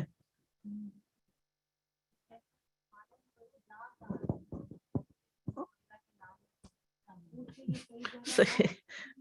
وہ تو پھر شیطان دل میں وسوسے ڈالتا رہتا ہے نا مختلف طرح سے. یعنی جب بھی کوئی نیکی کا کام آپ کریں گے، پیچھے ہم کہاں پڑھ چکے ہیں شیطان کا قصہ ابھی ریسنٹلی، ہاں ابھی شیطان کے شر سے بچنے کی دعائیں جو قریب و مجیب پروگرام میں ہم نے پڑھا کہ وہ کس طرح نیکی کے کاموں سے آپ کو روکتا ہے. ایون مسجد جانے سے خوف دلاتا ہے، اور خصوصاً کووڈ میں ہے بھی وہ خوف، لیکن پھر بھی لوگ ہر جگہ جا ہی رہے ہیں تو اپنی احتیاط کے ساتھ جائیں. والعاقل من صرف همه عنها حتى لا يتألم عند فراقها، عقل مند شخص وہ ہے جو اپنے غم اور فکر کو اس دنیا سے ہٹا لے، حتیٰ کہ جب اسے چھوڑنے لگے تو اسے کوئی دکھ نہ ہو. یعنی دنیا چھوڑتے ہوئے اسے کوئی ہم و غم نہ ہو، وہ اتنا پریپیئرڈ ہو، اتنی تیاری میں ہو کہ جب جانے لگے تو خوشی سے چل دے. اور آپ نے دیکھا ہوگا ہمارے جو بزرگ تھے نا، تو جو عمر بڑھتی گئی انہوں نے اپنے سامان، اپنی چیزیں، اپنے کام مختصر کر کے اپنے آپ کو فوکس کر لیا عبادت پر یا خدمت خلق پر. جس کے پاس کوئی اسکل ہے وہ دوسروں کو سکھا رہا ہے، جس کے پاس کوئی علم ہے وہ دے رہا ہے، اور اپنی غیر ضروری ساری چیزیں جو ہیں وہ کٹ ڈاؤن کر لی. وَيَأْخُذُ مِنْهَا بِقَدْرِ الْحَاجَةِ مَا يَسْتَعِينُ بِهِ عَلَى عِبَادَةِ رَبِّهِ، اور وہ دنیا سے اپنی ضرورت کے مطابق وہ ساری چیزیں لیتا ہے جس کے ذریعے وہ اپنے رب کی عبادت پر مدد حاصل کرتا ہے. وَأَمَّا الشَّهَوَاتُ فَيُقْمِعُ مِنْهَا مَا خَرَجَ عَنْ طَاعَةِ الشَّرْعِ وَالْعَقْلِ، جہاں تک خواہشات کا تعلق ہے تو وہ ان سے باہر نکل جائے جو اس کو شریعت اور عقل کی اطاعت سے نکالتی ہے. وَلَا يَتْبَعُ كُلَّ شَهْوَةٍ، ہر خواہش کے پیچھے نہ چلے. یعنی ساری خواہشات بری نہیں ہوتی، اچھی خواہشات بھی ہوتی ہیں، اچھے ڈریمز بھی ہوتے ہیں اچھے. یعنی کچھ آپ سوچتے ہیں میری یہ خواہش ہے کہ میں یہ فلاں ایک کام کروں، میری یہ خواہش ہے کہ میں لوگوں کو یہ سکھاؤں، میری یہ خواہش ہے کہ، تو اچھی خواہشات بھی ہوتی. لیکن وہ خواہشات جو بری ہوتی ہیں، جیسے پیچھے حسد والی بات ہم نے پڑھی، تو ان سے جان چھڑانے کی کوشش کرے، لیکن ہر شہوت کے اوپر لبیک نہ کہے. ولا یترک کل شہوہ، اور ہر خواہش کو چھوڑ بھی نہ دے، بل یتبع العدل، بلکہ عدل و انصاف کی پیروی کرے گا، وخیر الامور اوسطها، اور سب سے بہترین کام وہ ہوتے ہیں جو سب سے زیادہ ماڈریٹ ہوتے ہیں، یعنی ماڈریشن میں ہی بہتری ہے، ہر چیز اعتدال میں، نہ تو بالکل دنیا چھوڑ دے، میرے کسی چیز سے کوئی لینا دینا نہیں، نہیں، اور آپ جنگلوں میں نکل جائیں، جنگل میں تو خیر کوئی نہیں نکل، لیکن کچھ لوگ گھر میں ہوتے ہوئے بھی جنگل میں ہی ہوتے ہیں، تو یعنی کسی سے کوئی بول چال نہیں، کسی سے کوئی نہ نیبر کا پتہ، نہ کسی اور کا پتہ، کوئی دنیا کی خبر نہیں، کسی کو دلچسپی نہیں، یہ بھی غلط طریقہ ہے کہ آپ روکھے پی کے انسان بن جائیں، اور نہ آپ اتنا انٹرسٹ لیں کہ خواہ مخواہ لوگوں کی زندگی میں انٹرفیئرنس کریں۔ بعض اوقات لوگ محبت کے نام پر دوسروں کی پرسنل لائف میں اتنا گھس جاتے ہیں کہ ان کا جینا محال کر دیتے ہیں، یہ بھی درست ہے۔ حتیٰ کہ اپنے بچوں کے ساتھ بھی ان کو بھی سپیس دیں، ان کے ساتھ بھی ایک ڈسٹینس رہنا چاہیے، اور ان سے بھی ایسی محبت نہیں کرنی چاہیے کہ جو آپ کو بیکار کر دے، تو ہر چیز کے اندر اعتدال ضروری ہے۔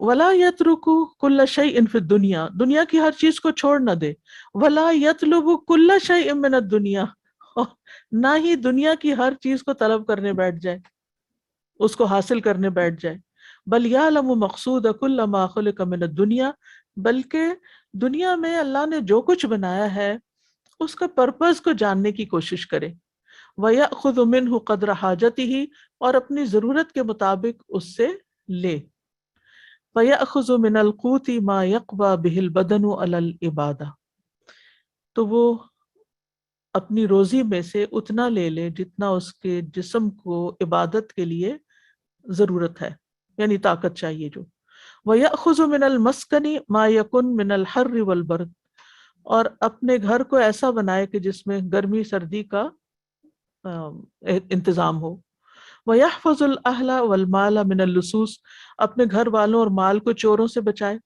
وَيَسْتَقِلُّ مِنَ الْمَرْكَبِ مَا يَحْمِلُهُ لِحَاجَاتِهِ مِنْ غَيْرِ إِسْرَافٍ وَلَا مَخِيلَةٍ، اور ایسی سواری حاصل کرے کہ جو اس کی ضروریات میں اس کو پوری ہو جائے، نہ اس میں اسراف ہو اور نہ ہی کوئی غرور ہو، وَيَلْبَسُ مِنَ الْكِسْوَةِ مَا يَسْتُرُ عَوْرَتَهُ، ایسا لباس ہو جو اس کے عیب کو ڈھانپ دے، اس کی ننگے پن کو، وَيَتَجَمَّلُ بِهِ فِي صَلَاتِهِ، اور اپنی نماز میں اس سے خوبصورتی حاصل کرے، وَيَتَزَيَّنُ بِهِ فِي الْعِيدِ وَلِقَاءِ الضُّيُوفِ، اور اس عید کے موقع پر اور مہمانوں سے ملاقات کے موقع پر ان کے ذریعے زینت حاصل کرے، یعنی ایک مناسب معقول لباس پہنے، حتی اذا فرغ القلب من شغل البدن اقبل علی اللہ بکلیتہ، یہاں تک کہ جب دل جسم کے تقاضوں سے فارغ ہو تو پوری طرح اللہ تعالیٰ کی طرف متوجہ ہو، واشتغل بالذکر والفکر والطاعات فی جل وقتہ، اور اپنے وقت کا ایک بڑا حصہ ذکر،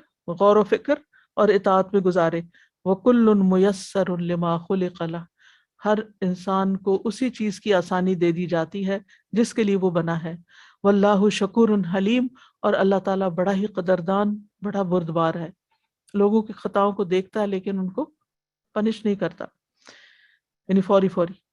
ومن امراض القلب الحرص والطمع، دل کی بیماریوں میں سے ایک حرص اور لالچ ہے، فالمال وسیلۃ الی مقصود صحیح، اور مال جو ہے صحیح منزل تک پہنچنے کا ایک وسیلہ ہے، بس ذریعہ ہے، ویصلح ان یکون آلہ و وسیلہ الی مقاصد فاسدن، اور یہ ایسا ذریعہ بھی ہو سکتا ہے جو آپ کو غلط چیزوں کی طرف لے جائے، فہو بحسب استخدام یکون محمودا او مذموما، اور یہ اس کو استعمال کرنے کے موافق محمود یا مذموم ہوتا ہے، یعنی مال اچھا بھی ہے، مال برا بھی ہے، اچھے کاموں میں لگاؤ گے تو اچھا ہوگا، اور اگر غلط کاموں میں لگاؤ گے تو ناپسندیدہ ہوگا، وَلِمَا كَانَتِ الطِّبَاعُ مَائِلَةٌ إِلَى اتِّبَاعِ الشَّهَوَاتِ الْقَاطِعَةِ عَنْ سَبِيلِ اللَّهِ، کیونکہ انسان کی طبیعت راغب ہوتی ہے ان کاموں کی طرف جو یعنی جن میں اس کی خواہش ہوتی ہے، وہ چیز اس کو اللہ کے راستے سے کاٹ دیتی ہے، وَكَانَ الْمَالُ مُسْهِلًا وَآلَةً إِلَيْهَا،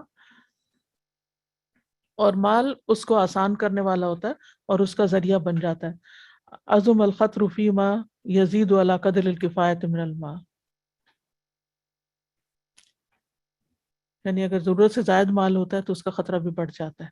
آج اتنا ہی کافی ہے کیونکہ ٹائم ہو چکا ہے ہمارا۔ جزاکم اللہ خیرا۔ جی لما خلق اس کا کیا مطلب؟ ہاں، اس یہ ایک جملہ ہے، یہ بہت ہی اس میں گہرائی ہے. اللہ نے ہم سب کی تقدیر لکھی ہوئی ہے نا. ہمیں تو نہیں پتا کہ ہم نے جنت میں جانا ہے یا جہنم میں جانا ہے، لیکن جنت میں جانے والوں کے لیے جنت کی راہیں آسان کر دی جاتی ہیں. کس کے لیے اس نے جنت لکھی، کس کے لیے نہیں لکھی، یہ تو اس کا علم ہے نا. ہم اس کو تو کوئی آبجیکشن ہی نہیں اس پہ کر سکتے، کوئی چیلنج بھی نہیں کر سکتے. یہ تو اس کو پتا ہے، اس کی حکمت ہے. کیونکہ اس کا یہ ہم یقین رکھتے ہیں وہ کسی پہ ظلم نہیں کرتا. یہ ہم یقین رکھتے ہیں کہ اس کا کوئی کام حکمت سے خالی نہیں ہے، اس لیے ہمیں آبجیکشن نہیں ہے اس پر. امام ابن تیمیہ یہ کس نے کہا تھا کہ اگر اللہ تعالیٰ میرے بارے میں جہنم کا فیصلہ بھی کرتا ہے تو میں کہوں گا کہ اللہ کا عدل ہے. میں یہ نہیں کہوں گا اللہ نے مجھ پہ ظلم کیا، لیکن ہم اللہ سے خیر مانگتے ہیں. تو یعنی ہر انسان کو اللہ نے ایک خاص صلاحیت دی ہوتی ہے اور اس کے لیے وہ کام کرنا آسان ہوتا ہے، دوسروں کے لیے وہی کام مشکل ہوتا ہے. ٹھیک ہے، ہر کوئی ڈاکٹر نہیں ہو سکتا، ہر کوئی انجینئر نہیں ہو سکتا، ہر کوئی ہر شعبے میں نہیں جا سکتا. وہ جو کہتے ہیں نا ہر فن مولا، یہ نہیں ہو سکتا. ہر بندے کی ایک خاص اس کو صلاحیت دی گئی اور ایک خاص حد تک اس کو اللہ سبحانہ وتعالیٰ نے مواقع دیے ہیں یا آسانیاں پیدا کی ہیں اس کام کے کرنے کے لیے. وآخر دعوانا ان الحمد للہ رب العالمین. سبحانک اللہم و بحمدک، اشہد ان لا الہ الا انت، استغفرک و اتوب الیک. اللہ سبحانہ وتعالیٰ ہمیں عمل کرنے والا بنائے. ویاکم. اللهم صل على محمد وعلى آل محمد كما صليت على إبراهيم وعلى آل إبراهيم إنك حميد مجيد. اللهم بارك على محمد وعلى آل محمد كما باركت على إبراهيم وعلى